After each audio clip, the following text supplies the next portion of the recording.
Learn all about living in Mérida, Mexico from Expat Wes Jacobs in this video interview with expats in Mexico.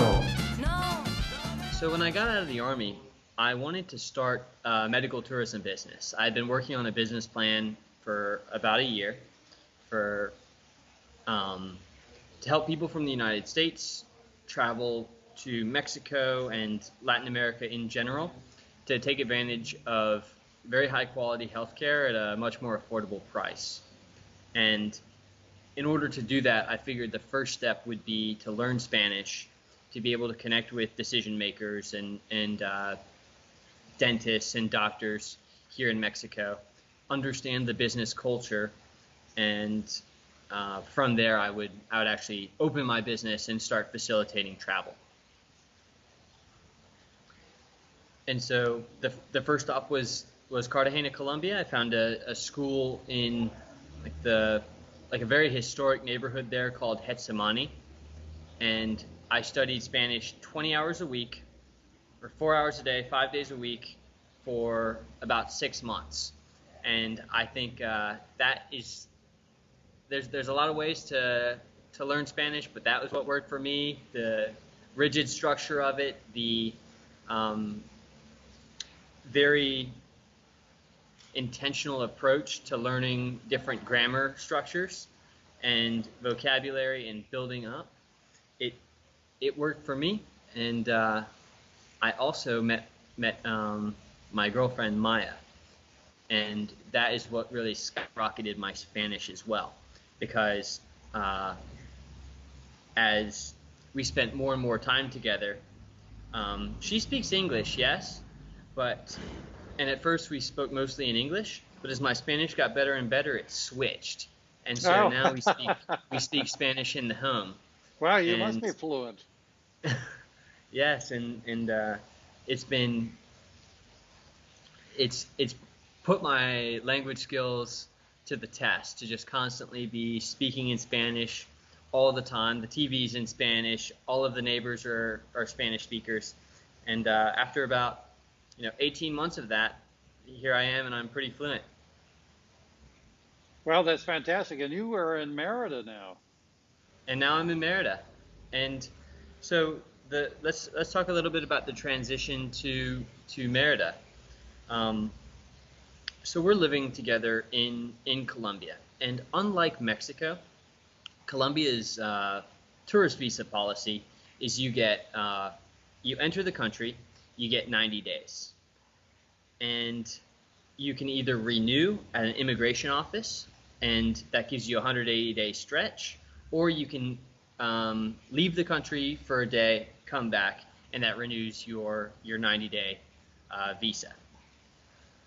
Mexico has a much more liberal policy, and you are the king of the expats, so you know as well as anybody, but it's essentially just so much easier.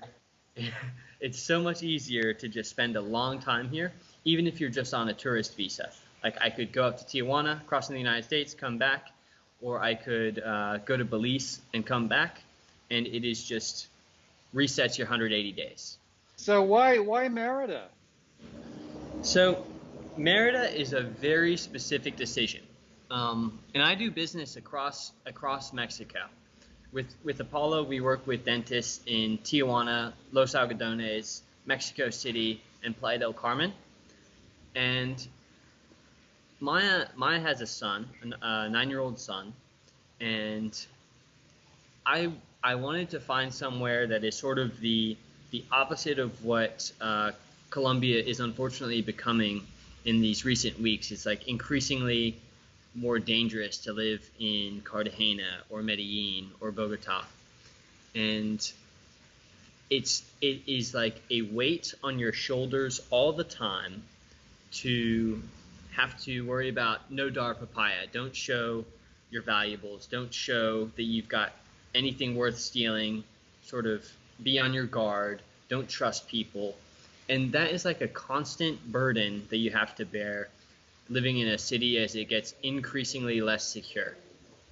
And Mérida specifically is on you can see the Yucatan, the state of Yucatan, on the U.S. State Department's threat assessment map, essentially, that categorizes states and countries as either 1 through 4, with 1 being completely safe and 4 being like strongly advised don't travel there. You might think of a 4 like Afghanistan or the tribal areas of Pakistan, and a 1 is like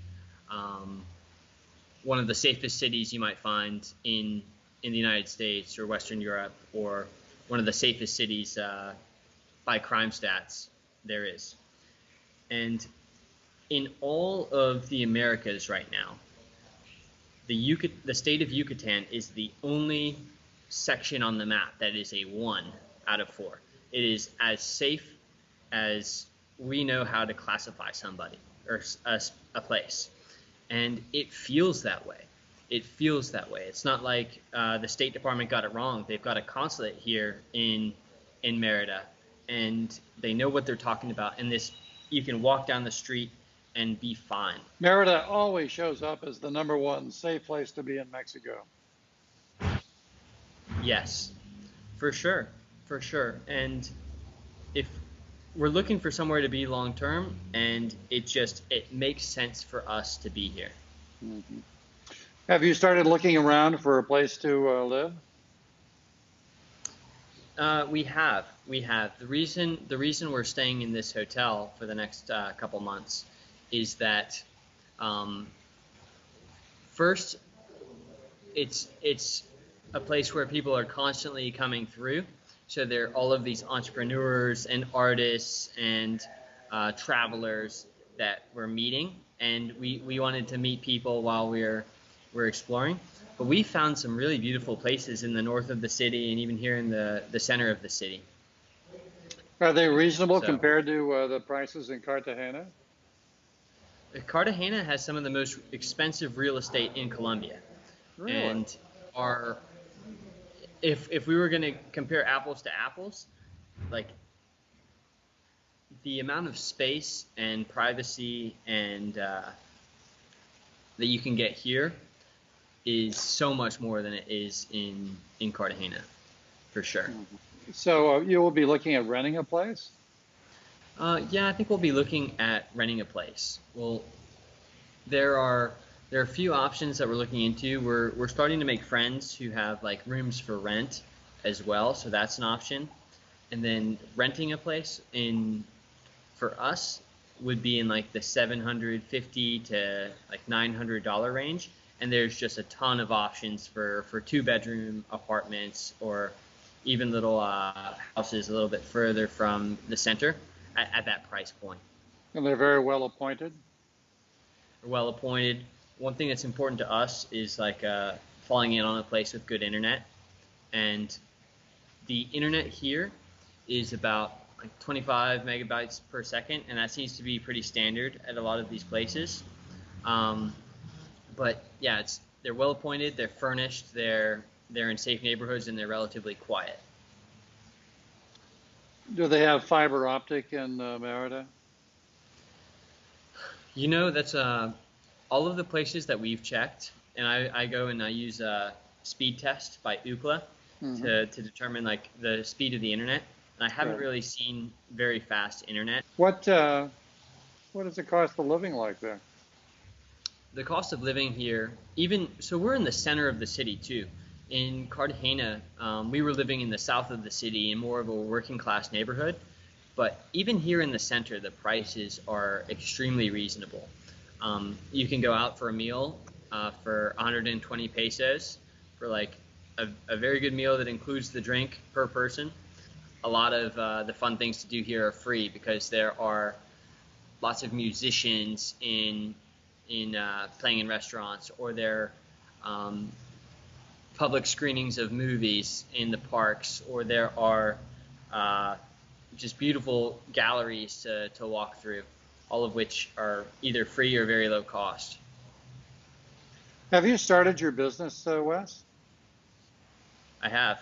I started my business in March 2020. We started facilitating patients in August of 2020.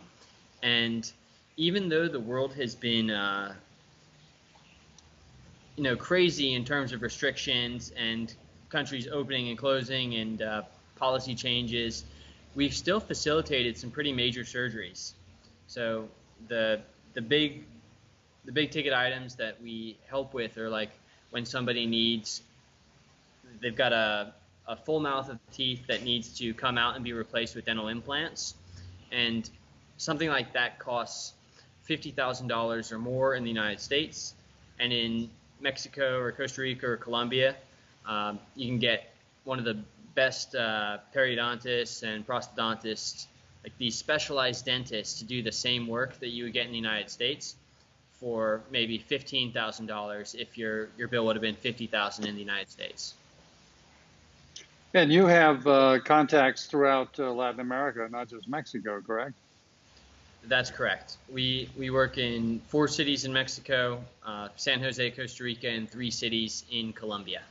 Yeah, what are the cities in Mexico? Tijuana, Los Algodones, Mexico City, and Playa del Carmen. And tell us, Los Algodones, that's right across the border from California, correct? Yes, Los Algodones is actually a really special place because it is this small town just across from Android, California, and the nearest big city is Yuma, Arizona, which is just a few miles away.